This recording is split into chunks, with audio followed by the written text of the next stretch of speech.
नमस्कार मेरे प्यारे साथियों। मैं डीपी आज एक नए वीडियो के साथ आप लोगों के सामने हूं।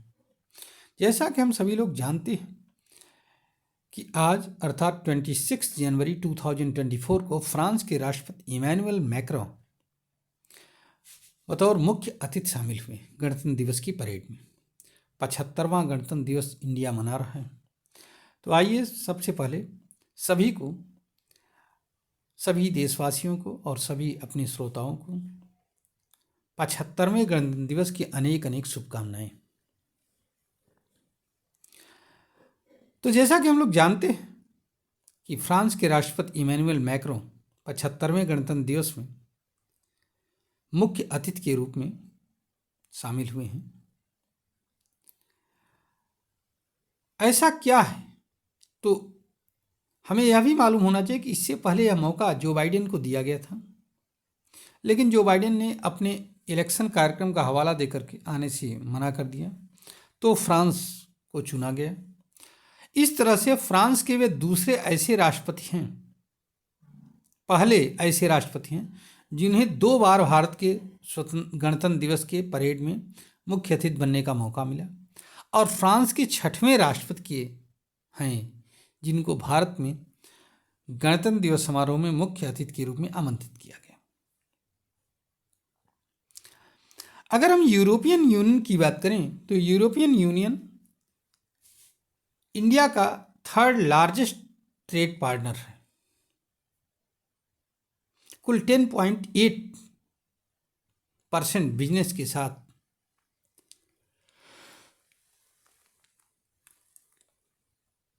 इनमें से हमें मालूम होना चाहिए कि यूरोपियन यूनियन 27 देशों का समूह है। सबसे ज़्यादा अगर किसी के साथ हमारा ट्रेड रिलेशन है तो है नीदरलैंड के साथ, लगभग उसी के बराबर जर्मनी पड़ता है। फ्रांस 8वें नंबर पर आता है इस क्रम में, नीदरलैंड, जर्मनी, फिर यूके आता है। फ्रांस 8वें नंबर पर है। लेकिन अगर हम डिफेंस पार्टनर की बात करें, पार्टनरशिप की बात करें यूरोपियन कंट्रीज में, रूस को छोड़ करके,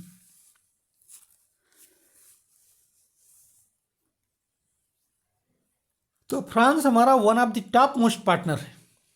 हालांकि हमारे यूके के साथ भी बहुत अच्छे वो हैं, यूके से भी हम काफ़ी डिफेंस पार्टनरशिप रखते हैं, लेकिन फ्रांस हमारा टॉप मोस्ट पार्टनर है इस समय।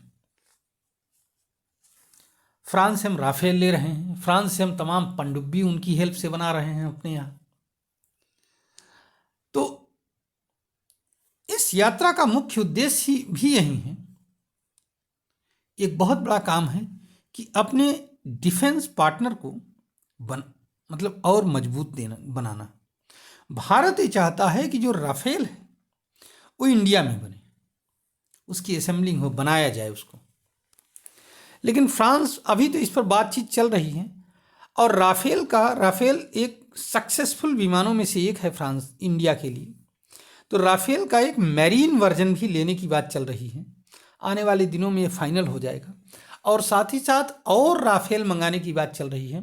कुछ और स्क्वाड्रन्स नए जोड़ने की बात की जा रही है राफेल के लिए, राफेल केस में। अन्यथा की स्थिति में भारत की सुरक्षा व्यवस्था थोड़ी सी वो होगी, प्रभावित होगी। हमें मालूम होना चाहिए कि राष्ट्रपति मैक्रों 6 प्रेसिडेंट हैं फ्रांस के, जो कि राष्ट्रपति मतलब भारत के रिपब्लिक डे के परेड में शामिल हो रहे हैं।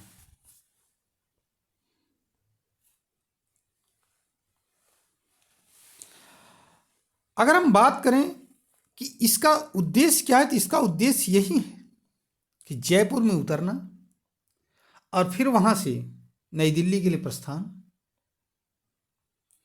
यह इस बात को दिखा रहा है कि हमारे संबंध कितने मजबूत हैं, हम एक दूसरे के साथ कितने जुड़े हुए हैं, और हम न केवल डिफेंस कोऑपरेशन की बात करेंगे बल्कि और भी सिविलियन कोऑपरेशन की बात करेंगे एक्सपोर्ट इंपोर्ट के लिए। लेकिन चलिए, जो कुछ भी है वो इस उम्मीद के पर टिका हुआ है कि भविष्य में हमारा और बेहतर पार्टनरशिप फ्रांस के साथ होगा।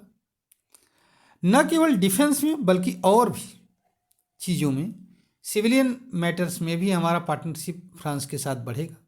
सप्लाईज के मामले में डिफरेंट थिंग्स की इंक्लूडिंग स्पाइसेस, तो इन सब मामलों में फ्रांस हमारा एक अच्छा पार्टनर है। बस मैं अपने वीडियो को आज यहीं पर विराम देता हूं कि फ्रांस के राष्ट्रपति के क्या मायने हैं। तो मेन मतलब यही समझ में आता है कि डिफेंस स्ट्रेटजी को और मजबूत करना, जिससे कि हम जो है आने वाले दिनों में और डिफेंस के मामले में अपने आप को मजबूती दे सके। अच्छा, एक बात और भी है कि एक तीसरा एयरक्राफ्ट कैरियर भी इंडिया बना रहा है और आने वाले 1-2 सालों में वो आ जाएगा। ये भी फ्रांस के सहयोग से बन रहा है एयरक्राफ्ट कैरियर। तो इस तरह से अगर देखें तो फ्रांस का सहयोग बहुत सारे क्षेत्र में बहुत तगड़ा है। हमारे डिफेंस के केस में तो बहुत ही इम्पॉर्टेंट है ही है। बाकी और क्षेत्रों में हम बढ़ाने की कोशिश कर रहे हैं। हो सकता है आने वाले दिनों में हमें और भी कुछ सफलता इसमें हाथ लगे। इसी उम्मीद के साथ आप सभी से नमस्कार, धन्यवाद, जय हिंद, जय भारत, वंदे मातरम।